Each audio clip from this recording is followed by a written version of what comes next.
উত্তরবঙ্গ অফবিটের একটি সুন্দর ছোট্ট মনোরম পাহাড়ি গ্রাম, যেখানে রয়েছে শান্ত পরিবেশ এবং রয়েছে পুরো গ্রাম জুড়ে বিস্তৃত চা বাগানের সারি।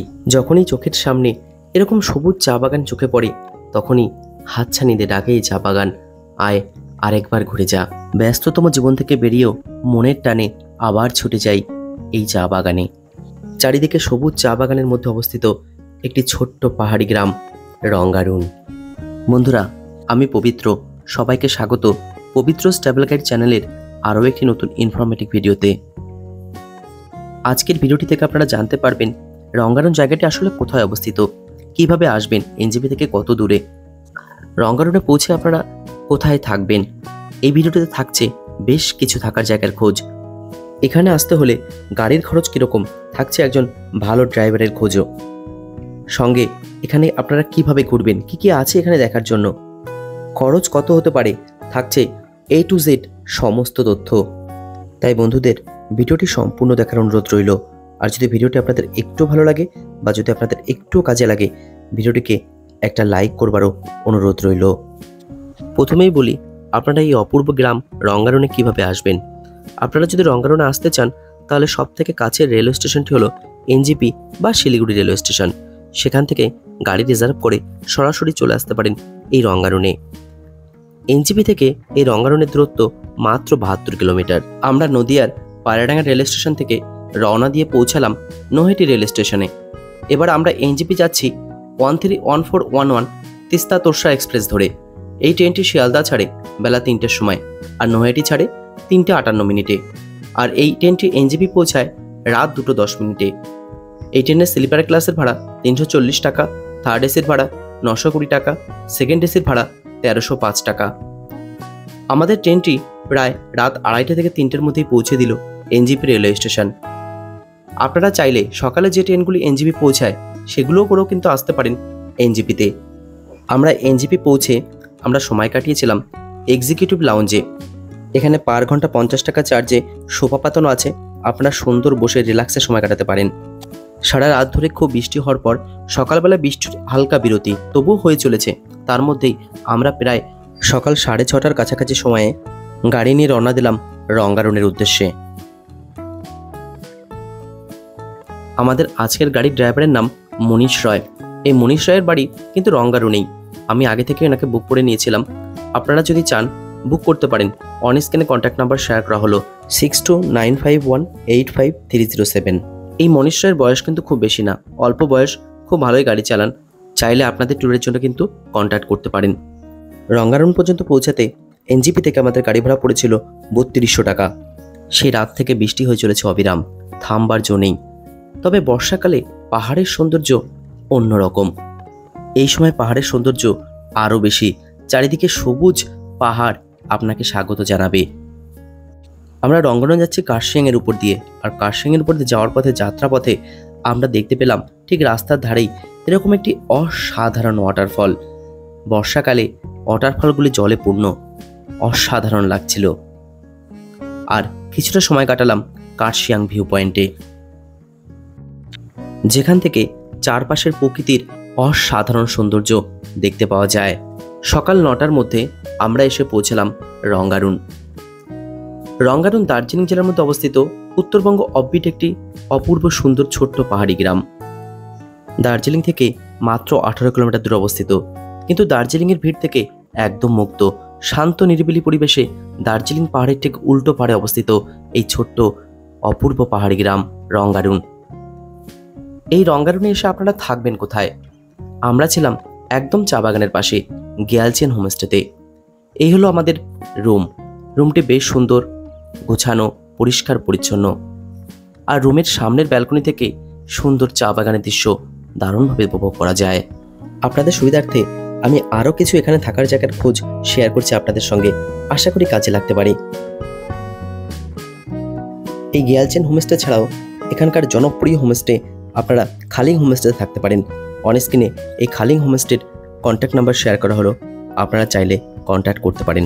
রঙ্গারুনের আরেকটি জনপ্রিয় থাকার জায়গা হলো টেকারসাট। অন স্ক্রিনে কন্ট্যাক্ট নাম্বার শেয়ার করা হলো, আপনারা চাইলে কিন্তু কন্ট্যাক্ট করতে পারেন। এছাড়া আরেকটি ভালো হোমস্টে হলো বাজরাপানি হোমস্টে। এই হোমস্টের পাশে যে চা বাগান আছে, ওই চা বাগানের মধ্যেই কিন্তু ট্রেকিং হয়ে থাকে। এই হোমস্টেটিও কিন্তু খারাপ নয়, আপনারা এটাও বুক করে আসতে পারেন। এখানেও পার ডে 1200 টাকা করে। অন স্ক্রিনে কন্ট্যাক্ট নাম্বার শেয়ার করা হলো, আপনারা চাইলে কন্ট্যাক্ট করতে পারেন। আসার পথে রাস্তায় আমরা কোথাও ব্রেকফাস্ট করিনি, তাই এসে আমরা ব্রেকফাস্ট করলাম ম্যাগি এবং ডিমের অমলেটের সঙ্গে। তারপর আপনারা বেরিয়ে পড়তে পারেন এই রঙ্গারুন গ্রামটিকে ঘুরে দেখবার জন্য। রঙ্গারুন ছোট্ট একটা গ্রাম, হাতে গোনা কয়েকটা ঘরবাড়ি। প্রথম দিনে এই গ্রামটিকে ভালো করে ঘুরে দেখুন, মিশুন এখানকার লোকজনের সঙ্গে। এখানকার বাড়িঘরগুলো খুব ছোট ছোট, তবে সমগ্র বাড়িঘরগুলো বিভিন্ন ফুলে সাজানো, ফুলের বাগানে সজ্জিত। এই রঙ্গারুন গ্রামটি কিন্তু খুব সুন্দর, আপনাদের ভালো লাগবে। এই পাহাড়ি গ্রামগুলোকে এত ভালো লাগে যে কি বলবো, কারণ প্রতিটা বাড়িতেই বিভিন্ন পাহাড়ি গাছের এত সমাহার দেখতে পাওয়া যায়।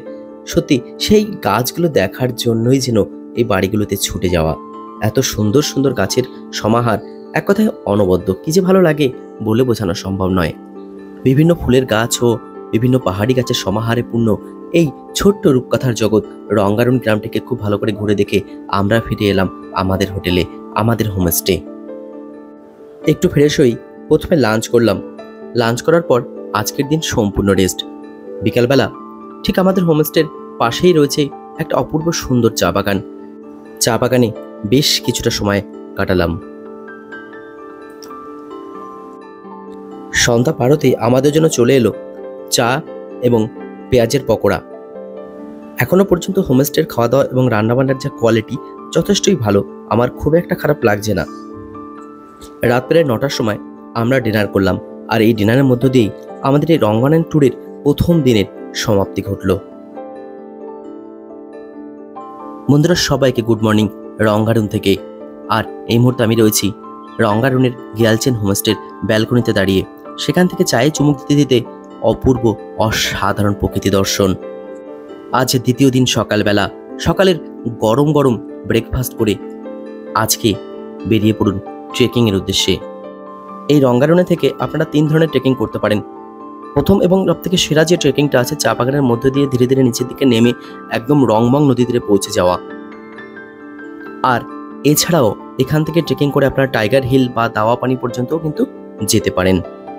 আমরা দাওয়া পানি বা দার্জিলিংয়ে যাচ্ছি না, আমরা আস্তে আস্তে চা বাগানের মধ্যে দিয়ে যাব রংবং নদীর ধারে পৌঁছানোর জন্য। যাত্রাপথে প্রথমেই আমাদের সামনে পড়ল ব্রিটিশদের আমলে তৈরি চা কারখানা। এটি দার্জিলিংয়ের পুরাতন চা কারখানাগুলির মধ্যে অন্যতম একটি। বর্তমানে এখানে চা উৎপাদনের ক্ষেত্রে অনেক বেশি অর্থ ব্যয় হয় বলে সম্পূর্ণটাই স্থানান্তরিত করা হয়েছে দার্জিলিংয়ে। এই চা কারখানাটি ব্রিটিশদের হাতে 1776 সালে তৈরি হয়েছিল। তারপর আমরা এগিয়ে চললাম এই অপূর্ব সুন্দর চা বাগানের মধ্য দিয়ে, যতদূর সম্ভব যাওয়া যায় দেখি পৌঁছতে পারি কিনা রংবং নদী তীরে। এখানে প্রকৃতি এত সুন্দর, যেদিকেই তাকাই মনে হয় যেন রূপকথার জগৎ। চারিদিকে সবুজ চা বাগানে ঘেরা, সারি সারি চা বাগান, অপূর্ব সৌন্দর্য। মাঝখান দিয়ে একটা কাঁচা রাস্তা সোজা চলে গিয়েছে আস্তে আস্তে নিচের দিকে। এই রাস্তা বরাবরই ট্রেকিং করলে পৌঁছে যাওয়া যায় সোজা রংবং নদীর তীরে। যদিও আমরা ছোট ছোট বাচ্চা নিয়ে হয়তো শেষ পর্যন্ত পৌঁছতে পারবো না, তবে এই প্রকৃতিকে এনজয় করতে দোষ কি, আমরা উপভোগ করছি প্রকৃতিকে। আমরা পৌঁছেও গিয়েছিলাম অনেকটা দূরে, তবে শেষ পর্যন্ত একদম নিচে পৌঁছাতে পারলাম না, কারণ আর সাহস করে উঠতে পারলাম না। যাই হোক, অদ্ভুত এই অসাধারণ সৌন্দর্য আমরা উপভোগ করেছিলাম বেশ কয়েক ঘন্টা ধরে। তারপর ফিরে এসে আমরা একটু ফ্রেশ হয়ে লাঞ্চ করলাম। লাঞ্চ করার পর একটু রেস্ট নিলাম, কিন্তু আজকে কিন্তু পুরোপুরি রেস্ট নয়, কারণ আজকে আমাদের লাস্ট ডে। এই রঙ্গারুন আজকেই শেষ দিন, আজকেই শেষ রাত। তাই আমরা একটু রেস্ট নেওয়ার পর আবার বেরিয়ে পড়লাম রঙ্গারুনের আরও বেশ কিছু জায়গা দেখবার জন্য। এই হলো রঙ্গারুনে অবস্থিত ফুটবল গ্রাউন্ড, যা বর্তমানে বৃষ্টির কারণে কাদায় পূর্ণ। আর এই ফুটবল গ্রাউন্ডের পাশেই রয়েছে এই রঙ্গারুন গ্রামটির একমাত্র চার্চ। দেখতে ছোট্টখাটো হলো খুব সুন্দর, সুসজ্জিত। এরপর ঘুরে দেখুন চার্চের ঠিক পাশে অবস্থিত এই রঙ্গারুন চা বাগানের ম্যানেজারের বাংলো। বাংলোর একদম ভিতরে প্রবেশের অনুমতি নেই, তবে চারিপাশটা খুব ভালোভাবে ঘুরে দেখা যায়। সুন্দর প্রাকৃতিক পরিবেশের মধ্যে অবস্থিত, ভালো লাগবে। আমরা গতকালকে আমাদের হোমস্টে থেকে নিচের দিকে গ্রামটিকে ভালো করে ঘুরে দেখেছিলাম। আজকে যদি হাতে সময় পান তাহলে উপরের দিকে গ্রামটিকে একটু ভালো করে ঘুরে দেখুন। উপরের দিকে সমস্ত হোমস্টেগুলো রয়েছে, চাইলে একবার ঘুরে দেখতে পারেন। এই শেষ দিনে বলতে হয় আমরা আজ সারা দিন ধরে ঘুরলাম, দারুণ এনজয় করলাম, অসাধারণ লাগলো এই রঙ্গারণের সমস্ত ট্যুরটি। আর দূর থেকে ওই যে দূরে যে আলোর বিন্দুগুলো দেখতে পাওয়া যাচ্ছে, পুরোটাই দার্জিলিং, অসাধারণ লাগছে। রাতের ডিনারের মধ্য দিয়ে আমাদের রঙ্গারণ ট্যুরের দ্বিতীয় দিনের সমাপ্তি ঘটল। হ্যালো বন্ধুরা, গুড মর্নিং। আজ রঙ্গারণ ট্যুরের তৃতীয় দিন, আজ শেষ দিন। আজকে সকালের পরিবেশটা বেশ সুন্দর, আলো ঝলমলে পরিবেশ, আর এক কাপ হাত চায়ে নিয়ে সত্যি অসাধারণ প্রকৃতি দর্শন সত্যি ভাগ্য না থাকলে জোটে না। তাই বন্ধুরা বলি, যদি একটু সুযোগ পাও ব্যাগপত্র গুছিয়ে নিয়ে বেরিয়ে পড়ো অসাধারণ প্রকৃতির উদ্দেশ্যে। ওই যে দূরে পাহাড়ের উপরে দেখা যায় দার্জিলিং শহর, আর তার ঠিক উল্টো পাহাড়েই রয়েছি রঙ্গারুনে। আজকে ব্রেকফাস্ট করেই আমরা বেরিয়ে পড়ব আমাদের পরবর্তী গন্তব্যের উদ্দেশ্যে। এখান থেকে আপনারা দার্জিলিং যেতে পারেন বা নর্থ বেঙ্গলের যে কোনো জায়গায় যেতে পারেন। আবার মন চাইলে এনজিপি ফিরে বাড়ির উদ্দেশ্যেও রওনা দিতে পারেন। সকাল প্রায় 9টার সময় আমরা ব্রেকফাস্ট করে আমরা এই রঙ্গারণকে বিদায় জানিয়ে রওনা দিলাম আমাদের পরবর্তী গন্তব্যের উদ্দেশ্যে। বন্ধুরা, এবার আপনাদের জানাই এই ট্যুরটি করতে আপনাদের কত খরচ হতে পারে। আমি এনজিপি থেকে এনজিপি হিসাব দিচ্ছি 3 জনের হিসাবে। এনজিপি থেকে ছোট গাড়ি করে সোজা রঙ্গারণ, ভাড়া পড়বে 3200 টাকা।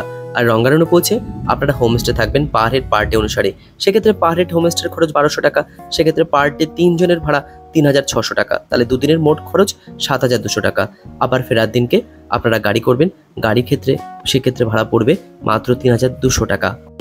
তাহলে 3 জনের সমগ্র ট্যুরটির মোট খরচ হচ্ছে 13600 টাকা। বন্ধুরা, ভিডিওটি যদি আপনাদের একটু ভালো লাগে বা আপনাদের যদি একটু উপকার আসে, ভিডিওটিকে অবশ্যই লাইক করবেন, পারলে চ্যানেলটিকে সাবস্ক্রাইব করে পাশে থাকবেন। তাহলে বন্ধুরা, আজকের ভিডিওটা আমি এখানেই শেষ করছি।